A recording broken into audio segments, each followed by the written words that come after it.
Have you ever looked in the mirror and felt like something inside you quietly disappeared? Not your body, not your mind, but the edge, that fire, that quiet strength you used to carry without saying a word. That's exactly what happened to Gabriel Cole. On paper, he had everything: success, status, respect, but inside, he was quietly breaking. One Friday, he walked out of his office and vanished. No breakdown, no goodbye, just silence. 7 days later, he came back, and people couldn't explain it. He hadn't changed how he looked, but something in him had shifted. They could feel it. This isn't just his story, it's a challenge for any man who's lost his edge and wants it back. In this video, you will experience a 7-day transformation framework designed to rebuild you physically, mentally, and strategically. 1 day at a time, no fluff, no noise. Before we begin, drop this in the comments.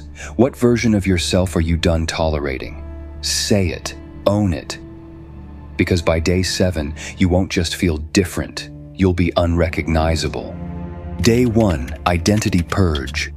Before you lead, you must first let go. No empire is ever built until the ruins of the old one are cleared. Gabriel Cole knew this. And so do you. Because day 1 isn't about improvement, it's about destruction. Before you become the man the world respects, you must bury the one it forgot, not with bitterness, but with precision. You see, most men try to change by adding more books, more goals, more routines. But the truth is brutal. You don't need more. You need less. You need to subtract the noise. Cut the weak excuses. Kill the version of you that tolerates mediocrity. Seneca once wrote, "Every new beginning comes from some other beginning's end." So today, that ending begins with you. Gabriel didn't start his transformation in a gym. He didn't post a motivational quote. He didn't text his old friends for support. He sat, alone, in silence. And he wrote a letter, not to his company, not to his ex-wife, not even to his son.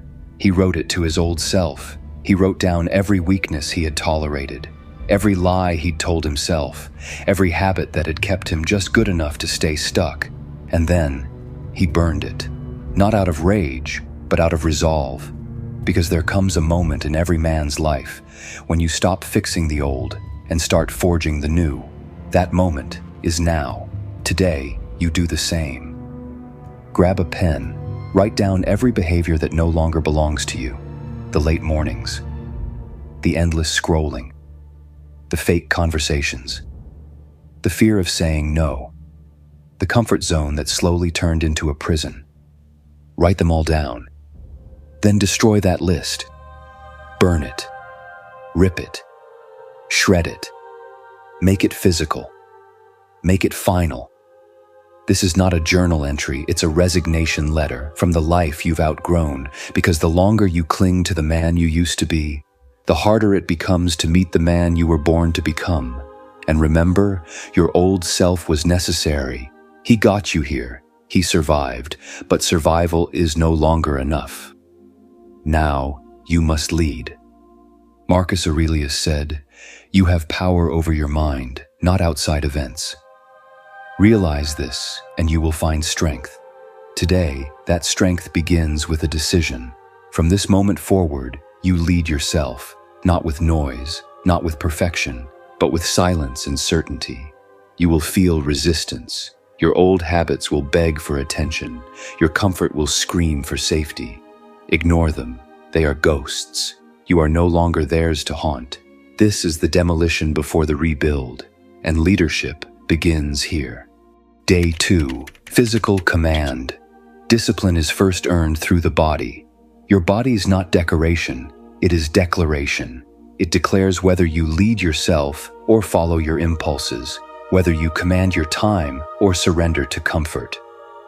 Look in the mirror, not to judge, but to assess. Because the man staring back at you is not just skin, weight, or posture. He is proof. Proof of how you've lived, of how you've moved, of what you've tolerated, and what you've let slide. Marcus Aurelius once wrote, "You must build up your life action by action and be content if each one achieves its goal as far as possible, and no one can keep you from this." Today, that action starts with your body. When Gabriel Cole began his 7-day war, he didn't start with philosophy. He started with pain, push-ups, hill sprints, ice-cold showers, not because he needed abs, but because he needed to feel uncomfortable again. He'd lived too long in comfort, in boardrooms with padded chairs, in meals that numbed instead of nourished, in excuses that sounded logical, but led nowhere. So he got back to the primitive version of himself, the one who woke before the sun, the one who earned sleep instead of collapsing into it. And slowly, his spine straightened, his voice deepened, and people around him noticed without him saying a word. Because men who move with physical certainty radiate internal certainty. This isn't about vanity, this is about vitality. If you move sluggish, you will think sluggish. If you let yourself soften, your decisions will soften too. Your leadership will erode. So today, reclaim your physical command. Start simple. Walk, run, lift, stretch. Do what is hard, consistently and without applause. Your mission is not to look good. Your mission is to become undeniable. Seneca trained his body through voluntary discomfort, fasting, cold exposure, basic living, not because he lacked wealth, but because he refused to become soft. He understood resilience is physical before it is philosophical. Your leadership depends on energy, on stamina, on clarity of mind, which is sharpened through motion. You do not need a gym membership, you need intentional movement. Daily, non-negotiable. And what you feed your body, that matters too. Cut the processed trash, cut sugar, cut alcohol, cut the things that rob you of power, not just physically, but mentally. Fuel like a man on a mission. Eat to lead, not to escape. Drink water like your focus depends on it, because it does. Build rituals, morning stretches before the world wakes, evening walks to reset your mind, cold showers to test your willpower, one disciplined meal at a time. And if you're older, even more reason to move, because mobility is longevity. Strength is not a luxury, it's insurance for your legacy. So move like a man who carries weight, not just on his shoulders, but in his presence. Today, your training begins, not for aesthetics, but for authority, because no one follows a man who can't even lead himself through fatigue. Day 3, mental recoding. Your mind is either your greatest weapon or your silent enemy. No one sees it, but you feel it every day. That quiet voice inside your head telling you you can't. You're too late. You've failed too many times. That voice is not truth. It's a program, installed without your permission, by parents, by setbacks, by the world, and most dangerously, by you. But here's what the Stoics knew. You are not your thoughts. You are the master of them. Marcus Aurelius wrote, "The soul becomes dyed with the color of its thoughts." So the question is simple. What color is your mind today? Is it shaded by resentment? By fear? By the voice of someone else who gave up on you long before you ever did? Today is not about thinking positive. Today is about rewriting the code. Because transformation isn't physical first, it's mental.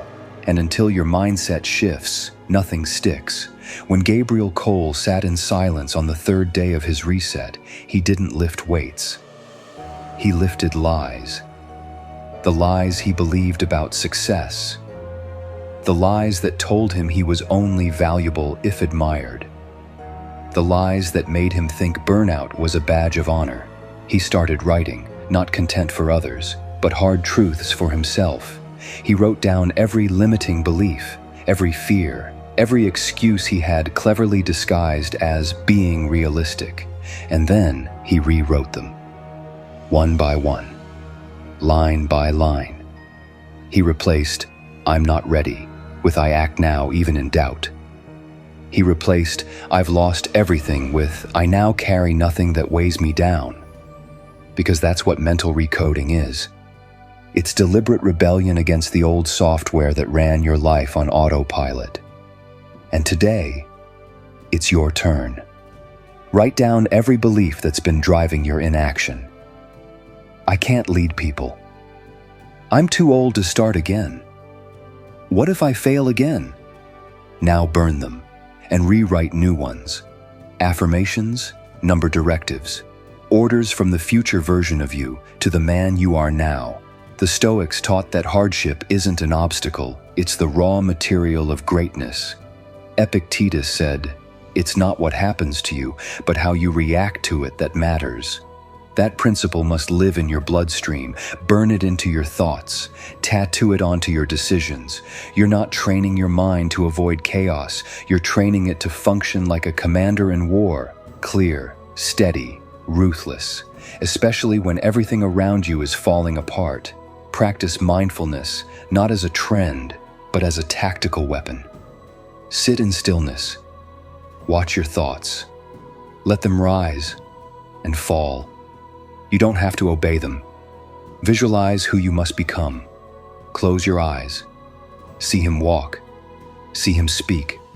See how others respond to his presence, not because he demands it, but because his mind is unshakable. Now, act like him. Today. Not when you feel like it, not when things are perfect. Now, because here's the truth. You've already been programmed by your failures, by your history, by the people who saw your potential and feared it. But that program is not permanent. You are not code. You are conscious will. From today forward, every thought is a decision. Every internal dialogue is a command. Every belief you allow is a vote for the man you are becoming. So cast your vote wisely. The body may show the world your strength, but the mind is what earns your freedom. Day 4, presence and silent influence. Your aura must speak before your mouth ever does. You walk into a room. Do people feel you, or do they forget you? Do you carry weight, or do you drift? Leadership isn't loud. It doesn't arrive with applause. It arrives with stillness. And men who lead in silence are the ones people can't stop watching, because the greatest influence is not what you say, it's what you radiate. Marcus Aurelius wrote, "Waste no more time arguing about what a good man should be. Be one." Presence is not about performance, it's about alignment. When your posture, your eye contact, your voice, and your inner code are in sync, people feel it. That's presence. But here's the truth. Most men don't lose influence because they're unintelligent. They lose it because they broadcast uncertainty. Their bodies contradict their mission. Their voice hesitates. Their gaze drifts. Their energy collapses the moment they're challenged, and the world can sense it. On day 4, Gabriel Cole didn't say a word to anyone, not at the cafe, not in the elevator, not even on the call he was invited to join. But something about him shifted. His posture was firm, his steps deliberate. His silence didn't feel awkward, it felt commanding. That's when people started to notice, not because he spoke louder, but because his energy said everything. Today is the day you claim that power. Start with the mirror. Study your stance. Are your shoulders slouched? Eyes lowered? Jaw loose? Fix it. Stand like a man who can carry storms. Not because he wants to dominate, but because he refuses to collapse. Your voice? Slow it down. Cut filler words. Speak less. Say more. The man who talks constantly is nervous. The man who uses silence strategically owns the room without forcing it. The Stoics understood this deeply. Seneca wrote, "Speech that's restrained is better than speech that's excessive." Your presence begins where your need to prove yourself ends. Gabriel didn't wear a suit. He didn't rehearse small talk. He simply showed up, embodied. Because when you carry the fire of discipline inside, people don't need to see it, they feel it. Presence is not just about how you look, it's about what you no longer seek. You don't need validation. You don't need to be liked. You don't even need to be understood. You need to be solid. Today, carry yourself like a man who has nothing to hide. Let your energy do the talking. When you speak, look into the eyes of others as if you've already conquered their judgment. Not with arrogance, but with sovereignty. Move slow. Speak clear. Let stillness stretch between your sentences. Because only the man who is in control of himself can afford silence. And when you walk into that next room, walk as if it belongs to you, because leadership is not claimed through volume, it's claimed through gravity. You're not here to be noticed, you're here to be felt. So from this moment forward, no more nervous energy, no more shrinking, no more apologies for taking up space. You're not here to impress, you're here to command, and presence is where command begins. Day 5, execution over excuses. You don't rise by thinking, you rise by doing. Gabriel Cole had plans, big ones, bold ones, brilliant ones. He read the books, took the courses, mapped out the future. But nothing changed, because behind every brilliant plan was hesitation. Behind every excuse was fear dressed in logic. It's not the right time. I just need more clarity. What if I fail again? And then, one morning, on day 5, he sat in silence and realized he didn't have a planning problem. He had an execution problem. Most men don't drown in chaos. They drown in overthinking. They mistake preparation for progress, motion for momentum, complexity for control. They're always about to begin, but never actually begin. And the Stoics, they left no patience for that. Marcus Aurelius wrote, "You should not discuss what a good man is like. You should be one." That's not a metaphor. That's an order. Stop talking. Start living it. On day 5, Gabriel made a phone call he'd avoided for 9 months, a potential partner he ghosted, a deal he let die out of ego. He picked up the phone and called anyway. No script, no perfect pitch, just clarity, just courage, just action. And in that moment, something shifted. Not in the deal, in him, because execution isn't about what happens outside. It's about what happens within you when you stop delaying. You want to lead? Then do what others only write about. While they're still perfecting the strategy, you act. That's what separates builders from thinkers, operators from observers. It's not about confidence, it's about motion. Confidence isn't what gets you started. Execution is what gives you confidence. Here's what no one tells you. You'll never feel ready. You'll never have all the data. You'll never silence every fear. And that's exactly why you must move. Because clarity doesn't precede action. It follows it. Gabriel didn't feel like making that call. He didn't wait for permission. He just leaned into the resistance and acted. That one action didn't fix everything, but it broke the pattern. It shattered the spell of procrastination. And once you break that, the floodgates open, because action breeds momentum. Momentum builds identity, and identity, once forged in action, is damn near unshakable. The Stoics lived by a code: face discomfort, act with reason. Never let fear dictate your next move. Seneca said, "Difficulties strengthen the mind, as labor does the body," which means if it scares you, you're probably facing the right direction. So here's your task today. Stop waiting for the green light. You are the green light. Pick one task you've avoided. The one that lingers in the back of your mind. The one you keep pushing to next week. And do it. Now, before your mind finds another excuse, before doubt reclaims the throne. Because here's the brutal truth.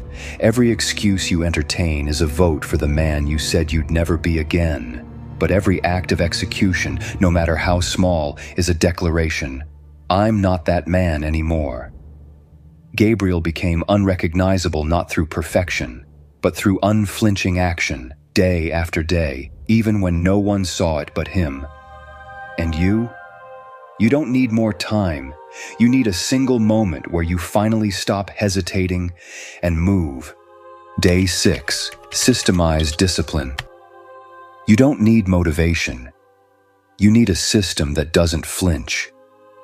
Gabriel didn't fail because he lacked discipline. He failed because he lacked structure. For years, he ran on adrenaline, chasing deadlines, fixing crises, sprinting from fire to fire, mistaking motion for mastery. Every morning was different. Every night bled into the next. And his greatest enemy? Randomness. He never saw it coming because it didn't come loud. It came quietly, in the form of disorganized mornings, inconsistent energy, and decisions made in exhaustion. And by the time it collapsed, he realized, discipline without structure is just stress in disguise. So on day 6, he changed everything. Not by working harder, but by working smarter, with a system that made excellence automatic. You see, men don't fall short because they're weak. They fall short because their life is reactionary, chaotic, unstructured. They wake up tired, reach for their phone, scroll for validation, and spend the day putting out fires they lit the night before. Then they call it grind, but it's not grind, it's survival. Seneca once said, "If one does not know to which port one is sailing, no wind is favorable." Structure is your port. Without it, the strongest wind will only take you further off course. Gabriel knew this. So he stopped letting his days happen to him and started designing them like a general preparing for war. He set his mornings in stone, wake before the noise, train before distractions, write before consuming anything, no negotiations, no guesswork, no friction. He ate on schedule, worked in blocks, protected his deep focus like territory. And at night, he didn't relax. He recovered with silence, stillness, and reflection, because tomorrow's battle would require clarity. And clarity doesn't survive in chaos. This is the leadership most people never see, not in the spotlight, but in the shadows, where real momentum is forged. Because the truth is, you will never outdiscipline a disorganized life. Your willpower is limited, but your systems, they're scalable, reliable, repeatable, even when you're tired, low, or uninspired. That's the power of ritual over reaction. On day 6, Gabriel wasn't running on hype. He wasn't chasing a feeling. He was moving like a man who had already decided. His calendar wasn't cluttered, his mind wasn't scrambled, and his energy, laser-focused, because he was no longer bleeding it through chaos. The Stoics taught us that virtue is not a one-time effort. It is the daily execution of values made visible. That's what a system is, your values, scheduled. And if your discipline doesn't live on your calendar, it won't survive long in your life. So here's the truth, you don't need more motivation. You need a structure that keeps moving when you don't feel like it. That holds the line when you're tired. That leads you before you lead others. Because systems don't just keep you disciplined, they keep you free. And Gabriel? He didn't become unrecognizable by thinking harder. He did it by waking up into the same structure every single day, until that structure turned into identity, until leadership became a reflex, not a performance. Today, you build the same. Not perfectly, but permanently. Forget optimization. Start with rhythm. Repeat it until it's yours. Because a man who lives without systems will always serve one who does. Day 7, Identity Lock-in. This is no longer about change. This is about who you've become. Gabriel didn't feel different. He was different. On day 7, he woke up in the same bed, in the same room. But the man who rose from that silence was no longer who the world had known. He didn't check his phone, he didn't scroll, he didn't wait for permission from the outside world, because something in him had shifted, and it wasn't temporary, it was fundamental. This wasn't a challenge he completed, it was a man he had become, and that's what today is about. Not the spark, the cement, the lock-in, because change isn't transformation until it sticks under pressure. Most people make progress, only to slip back into who they were. Why? Because they never redefined who they are. They acted differently for a few days, but their identity never caught up. They kept saying things like, "I'm trying," "I'm working on it," "I'm making progress." And what you call yourself is what your life will keep defaulting to. So today, no more trying. Today, you decide. You're no longer a man in transition. You're a man who leads. Disciplined, silent, strategic, rooted in Stoic calm, forged in fire. Marcus Aurelius said, "The happiness of your life depends on the quality of your thoughts." And now, those thoughts are no longer polluted by self-doubt, hesitation, or excuses. Because this new version of you wasn't built by accident. It was forged, action by action, choice by choice, day by day. And now, the only thing left is to claim it. Gabriel didn't celebrate on day 7.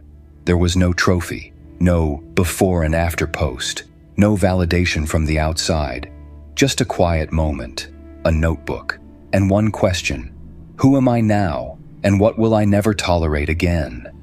He wrote the answers down, not as a wish, but as a command. Because from this day forward, every action, every word, every decision would be a vote to reinforce that new identity. He didn't need others to see it. He needed to embody it. And now, it's your turn. Look back on these past 6 days, not just at what you did, but at who you refuse to be anymore. The version of you that slept in, gone, the one that negotiated with comfort, replaced, the man who overthought and underacted, dead and buried. You are no longer recovering from your past. You are now leading from your future. And leadership starts with how you lead yourself, especially when no one's watching. So today, write your new code, not just what you want, but who you are now. Say it out loud, put it on your wall, live it until it's automatic, because discipline is no longer a task, it's your way of being. Silence is no longer avoidance, it's your weapon. Systems are no longer restrictive, they're your freedom. This is not the end of a challenge, this is the genesis of a man. Gabriel Cole isn't done, and neither are you. Because if this is what you can become in 7 days, just imagine who you'll be in 7 months, in 7 years. The only thing left now is to live it. Ruthlessly, quietly, unapologetically. Let the old version fade. You've already replaced him. After 7 days of radical reconstruction, the real win isn't a better physique or a tighter schedule. It's a new operating system for self-leadership. Great leaders don't rely on motivation. They build systems. They don't control the chaos around them. They control themselves within it. The deepest lesson of this journey is simple. Move with discipline. Speak with intention, and lead through presence, not noise. Gabriel Cole didn't change by trying harder. He became unshakable by turning intentional repetition into identity. And if you're leading a business, a team, or even your own family, remember this: people will only trust your direction when they can feel that you're anchored in your own. If this message hit home, hit like, and send it to someone who leads quietly but carries weight. Drop a comment below. What's the biggest lesson you took from this 7-day transformation? And if you're serious about rebuilding your inner edge, subscribe to Daily Stoic Fuel. We don't chase hype here. We rebuild power, one silent victory at a time.